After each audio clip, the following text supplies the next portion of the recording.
Alright, this video is going to cover turtle movement and customization. This is chapters 3.4 through 3.5 in the Talking Through Code textbook. So let's go ahead and get PyCharm open.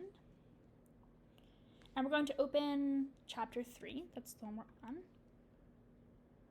And usually we've been making new files for every video, but for this one, this is more of a progression, right? We want to make sure that our screen customization is still there as we start with our turtle movement and customization. All right, so right now, if we run this, Shelly stays in the middle of the screen, and that's actually not very interesting. So let's look at getting her to move around.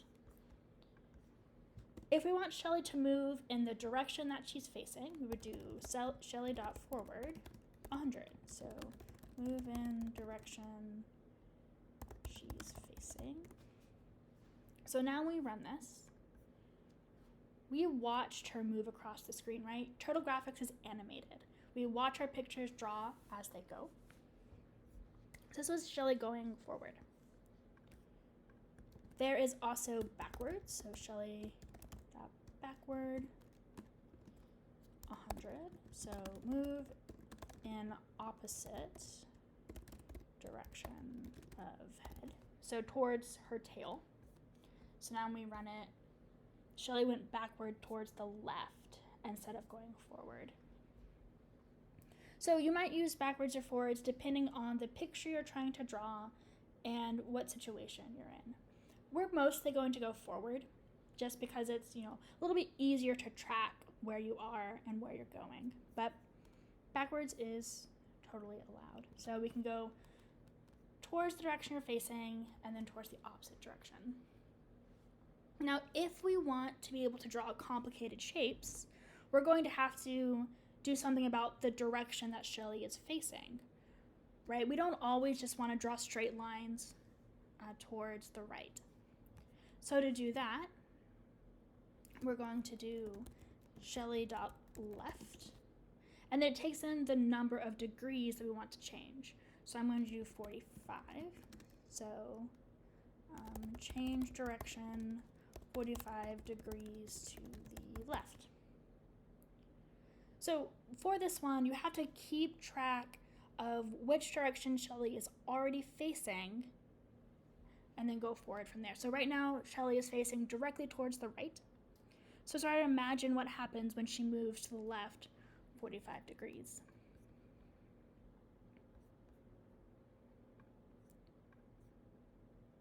All right, so it's pretty subtle, but you can tell here that Shelly's nose is pointed sort of in a 45 degree angle. To really see this, we're going to go forward 100. So now we can tell that Shelly drew this sort of slanted line at a 45 degree angle from the center where she started. All right, so that was towards the left.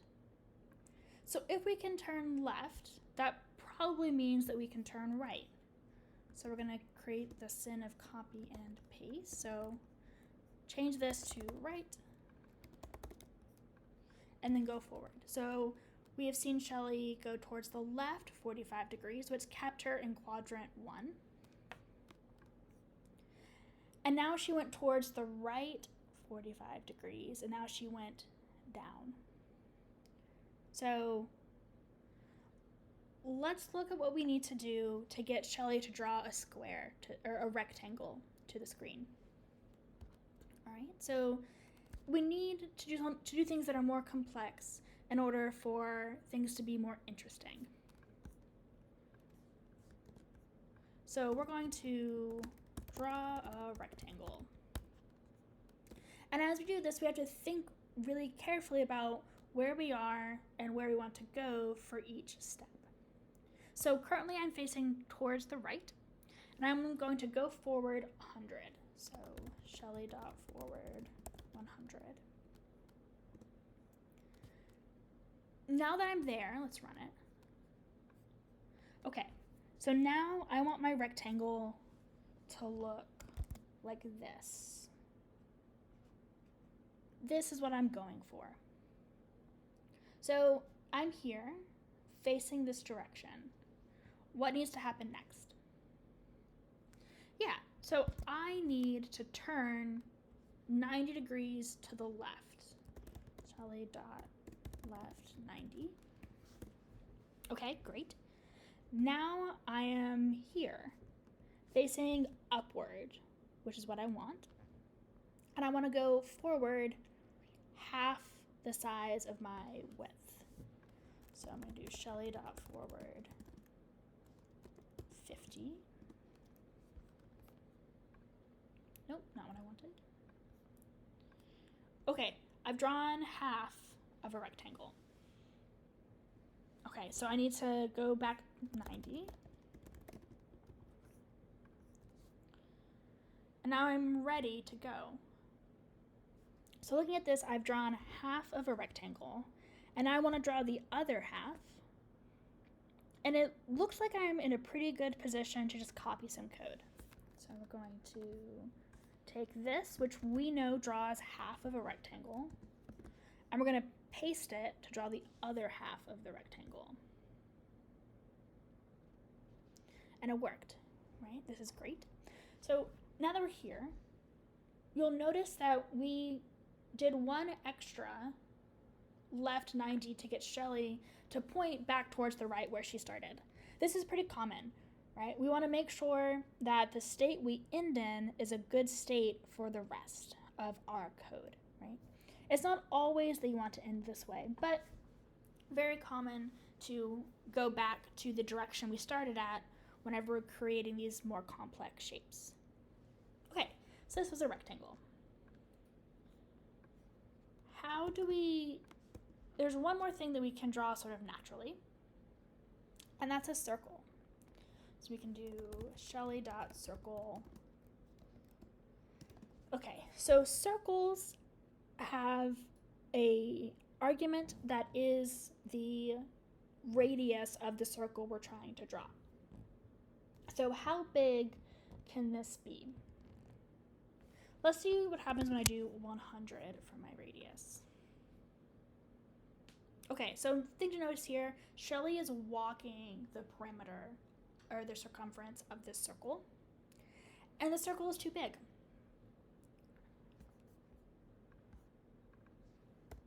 Let's try 75, and then we'll talk about why we pick 75. So this circle fits perfectly, right? And this is part of the math that I mentioned earlier, being aware of how big things are, what they can be, all those things, right? Because we know that the biggest y value we can have is half of the height. This window is 300 tall, so let's do that math on the screen. So this height is 300. That means that from here to here, it can be 150, right? Because it's half the height. So that means the biggest radius we can have is 75 to fit perfectly onto the screen. So again, math is involved in creating these shapes and understanding how big they can be. Now, this circle, the way that it's drawn depends on the direction that Shelly is facing. So if I do Shelly.right 90, the circle got drawn to the right now instead of being drawn upward. And that's because it takes whichever direction Shelly is facing currently and walks her around the circle. So the direction that Shelly is facing affects where the circle gets drawn. All right. Okay, so right circle. That's great. Now, let's say that I want to start drawing my lines at a different spot than just the center of the screen. There is a method called goTo. So Shelly.goTo, we're going to do 100, 100. Then we're going to do Shelly.forward 50. So we've moved Shelly from 0, 0 to 100, 100, and then said forward 50. This is not exactly what I wanted. I was hoping that Shelly would start drawing here, and then there'd be none of this trail here, right? And the reason that trail was left behind was because the turtle was walking from where it was to where we told her to go, and she drew as she went because her pin was on the screen, that pin in her mouth. To fix this, we're going to do, before the go-to, we're going to do Shelly.pinup. And after the go-to, we're going to do Shelly.pindown. So before she started moving, she took her pin off the screen, which means she won't be drawing. She moved. Then she put her pin back down and went forward. So we still saw Shelly move on the screen. She just didn't draw anything in her wake. So that's an important thing to keep in mind. If you end up with, lines that you don't want, don't care about, don't need, you can pick up your pen and then put it back down. You just have to remember to actually put your pen back down. Shelly won't start drawing until we've told her that it's okay to start drawing again. So that's pin up and pin down. So I'm going to take out the movement because I think it's easier for us to see what we're about to see in the middle of the screen. So that was Shelly can move in all the ways that we just discussed. We can also change her. So we can do Shelly.color is green. It's a little bit hard to tell, but Shelly is actually green now and not black. We can change how thick her pin is, so pin size 5. And those numbers are in pixels, so Shelly's pen is 5 pixels thick. Right? So the pin is much thicker, so the line is much thicker than it was before. We can also change Shelly's shape. So Shelly shape. So the shape of Shelly is how she looks. So now we've got this turtle that moves forward and is drawing a pretty substantial line, which is nice. We can also change her speed. We can change how fast she's doing her drawing. So 1 is the slowest. 10 is pretty fast. But the fastest is 0. 0 looks pretty much instantaneous. So we're going to keep her at 5. So 1 slowest, 10 fast, 0 fastest.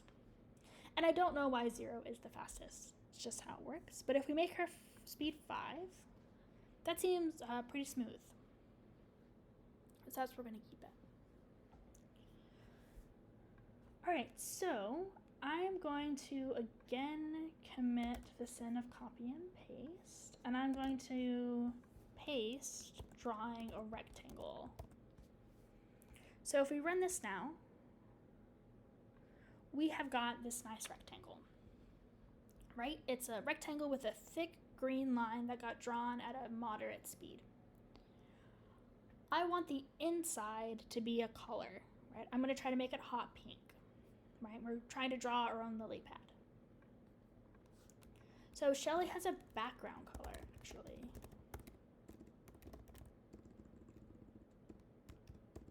Fill color. Fill color. And again, you can find a list of all the colors that can be used in Turtle just online somewhere. It'll be linked in the description as well. But we're going to do our fill color to be hot pink. So I want you to notice that Shelly herself, the turtle, is hot pink with a green outline now. So we know the fill color got changed correctly, but it still didn't fill in our rectangle. And that's because we have to tell Shelly to begin fill and then end fill if we want her to actually fill the shape. Now the placement of begin fill and end fill is really important. What if I had gotten confused and put the end fill here? let's run it. We only filled in, half of the rectangle that way. And that's because we ended the filling too soon. We told it to only fill in those portions. If you've ever used something like Adobe Illustrator, you'll understand this idea, right? Having a interior color versus a line color and where those boundaries lie. So we want the infill to actually be here. And that way we have a hot pink lily pad. Now let's look at something that could happen in the middle. What if we change the fill color in the middle? Let's see what happens. The whole thing is filled blue. It didn't do half pink and then half blue, right? So you have to be, it's an interesting way for it to work. So be aware that it is how it works. So now we're able to draw filled shapes. That is really nice. And we're able to draw them quickly. So now that we've gone through all this movement and customization, it's to realize that we can do it we can do movement like this from line 48 to 55, where all of our movement is relative to where the turtle is right that second. We can also do it in an absolute way with those go-tos, right? We could have said, instead of saying forward 100, we could have said go to 0, 100 in order to create this rectangle and do several go-tos as we go. There are benefits to both, right? But for the most part, as we are going to be drawing these different shapes, if we want them to be able to be done in other places besides just from the origin, the 0, 0, we probably want to be doing relative movement. It requires less math too, right? If you're doing a bunch of go-tos, it's a lot of math. That being said, if I wanted to draw, a heart in the middle of my screen, go-tos are probably easier than dealing with a bunch of relative movement. So it all depends on what you want and how it's going. Okay, so this was all about turtle movement and customization. The next video is about for loops and instances. So this is chapters 3.6 through 3.7.